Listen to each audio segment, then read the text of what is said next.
Takže ahojky,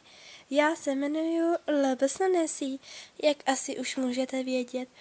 A no, já jsem se přidala na YouTube teprve dneska a já jsem jednou nemohla usnout a ležela jsem v posteli a přemýšlela, co bych mohla natočit s LPS, protože já jsem natáčela jen tak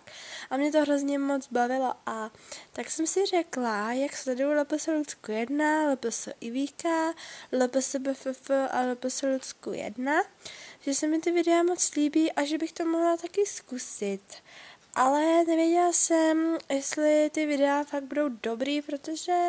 nikdy jsem na YouTube ještě nebyla, takže doufám, že mě budete mít rádi a že se mnou nebudou nějaký potíže a tak to je asi o mě všechno. Já bych chtěla natáčet, mě to baví a času mám taky docela dost, tak zatím.